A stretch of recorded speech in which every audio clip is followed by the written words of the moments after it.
আসসালামু আলাইকুম। অষ্টম শ্রেণীর শিক্ষার্থীরা, আশা করছি ভালো আছো। আমি মমতাজ, সহকারী শিক্ষক, কবিলদম হাউজিং এস্টেট বঙ্গবন্ধু উচ্চ বিদ্যালয় থেকে তোমাদের জন্য বিজ্ঞান বিষয়ের প্রাণীজগতের শ্রেণীবিন্যাস অধ্যায়টা নিয়ে হাজির হয়েছি। শিক্ষার্থীরা, এর আগের ক্লাসে আমি এই প্রাণীজগতের শ্রেণীবিন্যাস থেকে যে 9টি পর্ব ছিল সেই পর্বগুলোর বৈশিষ্ট্য এবং উদাহরণ সম্পর্কে তোমাদেরকে জানিয়েছিলাম। আজকে এই অধ্যায়ে একটি সৃজনশীল প্রশ্ন নিয়ে আলোচনা করছি। এই সৃজনশীল প্রশ্নের মধ্যে দেওয়া আছে প্রাণীটি বৈশিষ্ট্য হচ্ছে প্রাণী জগতের বৃহত্তম পর্ব। প্রাণীর মধ্যে দেওয়া আছে কিউ, দেহ ক্লাকয়েডাইস দ্বারা আবৃত। এরপরে আছে আর, দেহ গ্যানয়েডাইস দ্বারা আবৃত। এখন ক নম্বর প্রশ্নে বলা হয়েছে যে মানুষের বৈজ্ঞানিক নাম লিখো। খ নম্বরে বলেছে কোনো ব্যাংকে কেন উভচর প্রাণী বলা হয়, এবং গ নম্বরে বলেছে পি পর্বের প্রাণীদের বৈশিষ্ট্য ব্যাখ্যা করো। এবং সবশেষে ঘ নম্বরে বলেছে কিউ এবং আর এই দুটো যে প্রাণী রয়েছে এগুলো একই পর্বভুক্ত হলেও এদের মধ্যে যথেষ্ট পার্থক্য রয়েছে, বিশ্লেষণ করো। লক্ষ্য করো, এখানে যে প্রাণীগুলো বলেছে প্রাণীগুলোর সম্পর্কে কোনো নাম দেওয়া নাই, শুধুমাত্র উপজগতে প্রাণীজগতে যে বৃহত্তম পর্ব সেই কথাটি বলা হয়েছে। আমরা গত ক্লাসে যে পর্বগুলোর বৈশিষ্ট্য সম্পর্কে জেনেছি। ক নম্বরে মানুষের বৈজ্ঞানিক নাম লিখো। ক নম্বর উত্তরটি হচ্ছে মানুষের বৈজ্ঞানিক নামটি হচ্ছে হোমো সাপিয়েন্স। Homo sapiens.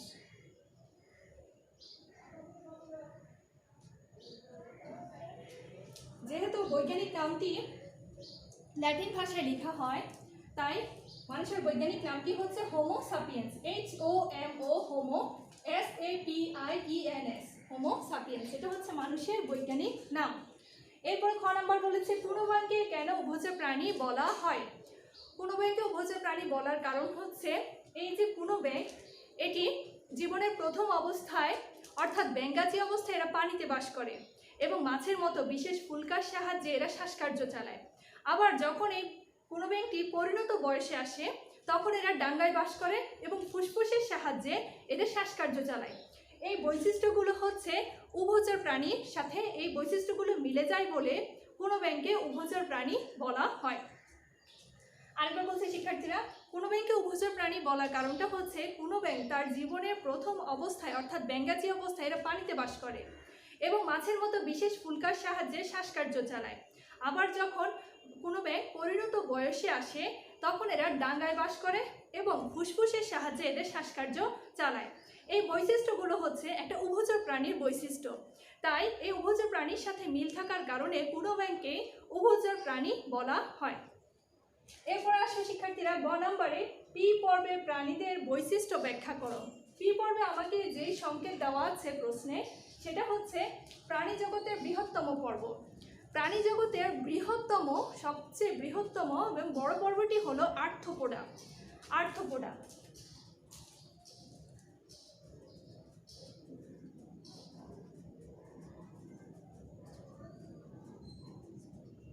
প্রাণীজগতের বৃহত্তম পর্বটির নাম হচ্ছে আর্থ্রোপোডা পর্ব। এই আর্থ্রোপোডা পর্বের যে বৈশিষ্ট্যগুলো রয়েছে অর্থাৎ এই পর্বে যে প্রাণীগুলো আছে তাদের যে বৈশিষ্ট্য, সেই বৈশিষ্ট্যগুলো হলো 1 নম্বর, এদের সন্ধিযুক্ত উপাঙ্গ বিদ্যমান রয়েছে। এদের দেহটি বিভিন্ন অঞ্চলে বিভক্ত, যেমন মস্তক, বক্ষ, উদর অথবা শিরবক্ষ। তাহলে 1 নম্বর যে বৈশিষ্ট্য পাচ্ছে সেটা হচ্ছে এদের দেহে সন্ধিযুক্ত উপাঙ্গ বিদ্যমান রয়েছে এবং এদের দেহটি বিভিন্ন অঞ্চলে বিভক্ত থাকবে, যেমন মস্তক, বক্ষ, শিরবক্ষ বা উদর। 2 নম্বর হচ্ছে এই যে আর্থ্রোপোডা পর্বের প্রাণীগুলো, এই পর্বের প্রাণীগুলোর দেহটি কাইটিন সমৃদ্ধ আবরণী দ্বারা আবৃত। এদের দেহটি থাকবে কাইটিন সমৃদ্ধ আবরণী দ্বারা আবৃত। 3 নম্বর বৈশিষ্ট্য হচ্ছে এদের মাথায় একজোড়া পুঞ্জাক্ষী বা অ্যান্টেনা থাকে। পুঞ্জাক্ষী বা অ্যান্টেনা থাকে। এবং 4 নম্বর বৈশিষ্ট্য হচ্ছে এদের দেহে রক্তপূর্ণ একটা গহ্বর থাকবে, সেই গহ্বরটিকে হিমোসিল নামে পরিচিত। আবার বলছি শিক্ষার্থীরা, আর্থ্রোপোডা পর্বের প্রাণীদের একটি গুরুত্বপূর্ণ বৈশিষ্ট্য হচ্ছে এদের দেহে একটি রক্তপূর্ণ গহ্বর থাকবে, সেই গহ্বরটি হিমোসিল নামে পরিচিত। প্রাণী জগতে যে বৃহত্তম পর্ব রয়েছে সেই বৃহত্তম পর্ব আর্থ্রোপোডা এর বৈশিষ্ট্য। এরপর আসে শিক্ষার্থীরা, কিউ এবং আর প্রাণীগুলো একই পর্বভুক্ত হলেও এদের মধ্যে যথেষ্ট পার্থক্য রয়েছে, বিশ্লেষণ করো। শিক্ষার্থীরা লক্ষ্য করো, কিউতে আছে এদের দেহ প্লাকয়েড আইস দ্বারা আবৃত এবং আর এর মধ্যে রয়েছে এদের দেহ গ্যানয়েড আইস দ্বারা আবৃত। প্লাকয়েড আইস দ্বারা আবৃত অর্থাৎ এই কিউ পর্বের যে প্রাণীগুলো রয়েছে সেগুলো হচ্ছে কি, প্রাণী জগতে যে কর্ডাটা পর্বের কথা বলেছিলাম সেই কর্ডাটা পর্বের উপপর্ব ছিল ভার্টিব্রাটা। কর্ডাটা পর্বের ভার্টিব্রাটা উপপর্বের কন্ড্রিকথিস শ্রেণীর প্রাণীর দেহগুলো প্লাকয়েড আইস দ্বারা আবৃত। শিক্ষার্থীরা কি বলেছে আরেকবার লক্ষ্য করো, কর্ডাটা পর্বে ভার্টিব্রাটা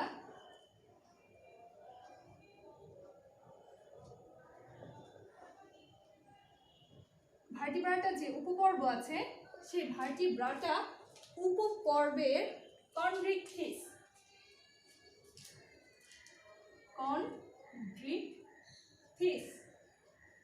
কন্ড্রিকথিস হচ্ছে শ্রেণী।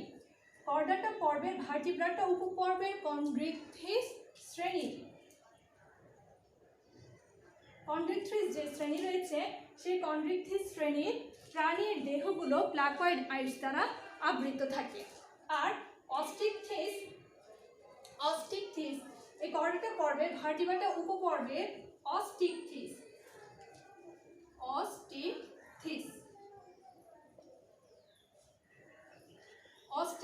শ্রেণীর প্রাণীর দেহগুলো হচ্ছে গ্যানয়েড আইস দ্বারা আবৃত।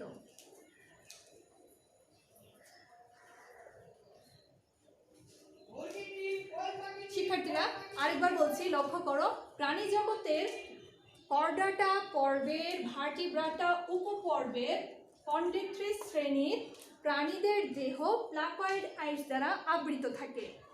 আর প্রাণী জগতের কর্ডাটা পর্বের ভার্টিব্রাটা উপপর্বের অস্টিকথিস শ্রেণীর প্রাণীদের দেহ গ্যানয়েড আইস দ্বারা আবৃত থাকে। তাহলে কিউ প্রাণীটি হচ্ছে কন্ড্রিকথিস শ্রেণী আর প্রাণীটি হচ্ছে অস্টিকথিস শ্রেণীর প্রাণী। এরপরে আসো, এদের সম্পর্কে যে পার্থক্য বলেছে সেগুলো উল্লেখ করছি। পার্থক্যের জন্য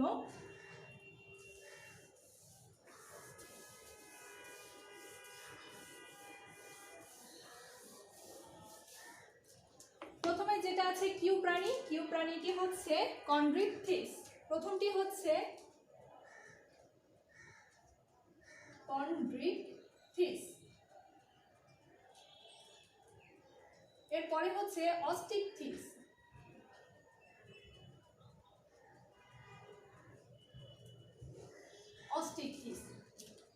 তাহলে কন্ড্রিকথিস এবং অস্টিকথিস এই যে শ্রেণীগুলো রয়েছে এই পর্বের প্রাণীগুলোর বৈশিষ্ট্য বা পার্থক্যের মধ্যে রয়েছে। এক নম্বরে হচ্ছে কন্ড্রিকথিস যে প্রাণীগুলো রয়েছে কন্ড্রিকথিস পর্বের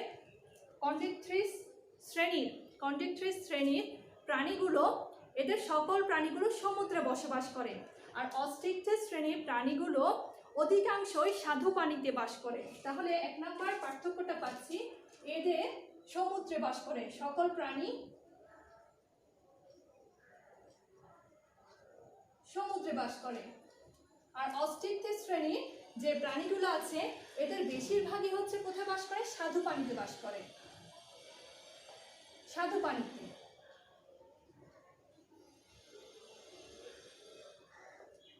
পানিতে বাস করে।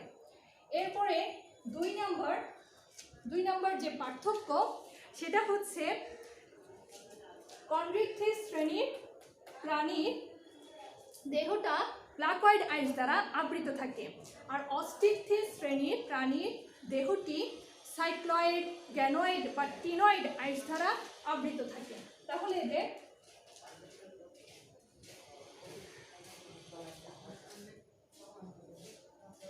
প্লাকয়েড আইস দ্বারা আবৃত।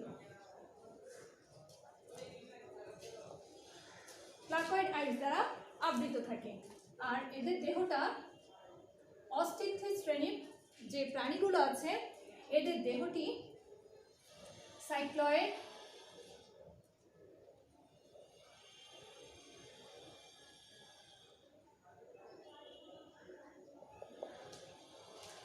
গ্যানয়েড বা টিনয়েড আইস দ্বারা আবৃত।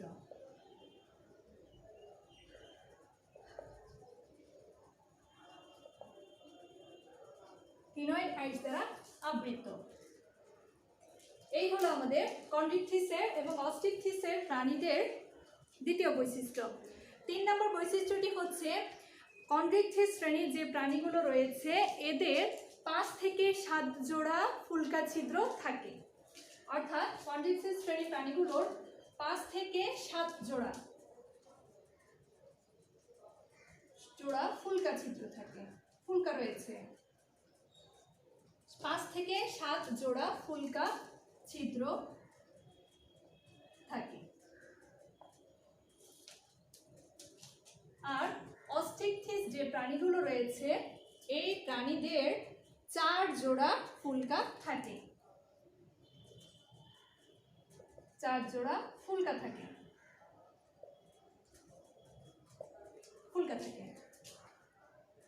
এরপরে আরেকটি পার্থক্য হচ্ছে কন্ড্রিকথিস প্রাণীদের কানকো থাকে না, আর অস্টিকথিস প্রাণীদের কানকো দিয়ে ফুলকাগুলো ঢাকা থাকে। কানকো থাকে, সে কানকোগুলো দিয়ে ফুলকা ঢাকা থাকে। কানকো থাকে না।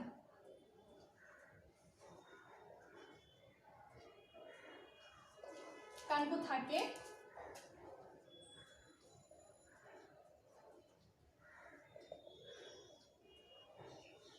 ফুলকাগুলো ঢাকা থাকে।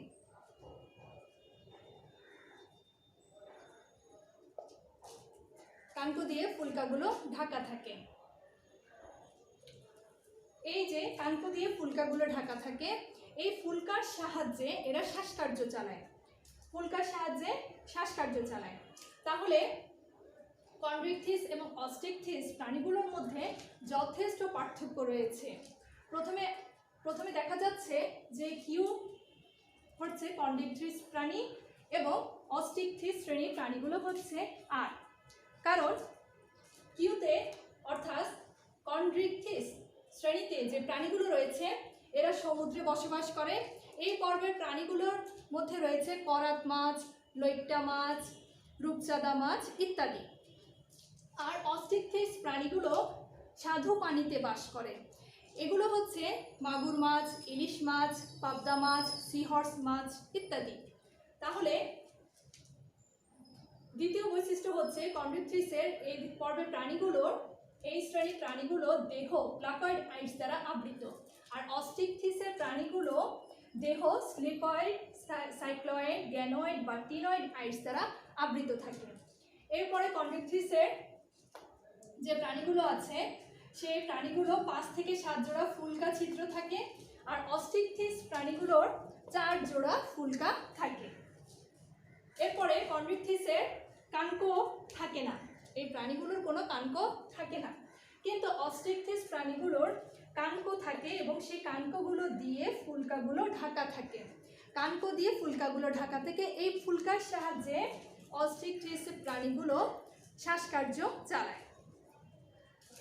তাহলে শিক্ষার্থীরা আমরা কিউ এবং আর এর মধ্যে যথেষ্ট পার্থক্য রয়েছে এবং সেগুলো বিশ্লেষণ করে দেখাবো। এই প্রশ্নটি বাসায় বসে অনুশীলন করবে। আজকে এই পর্যন্তই।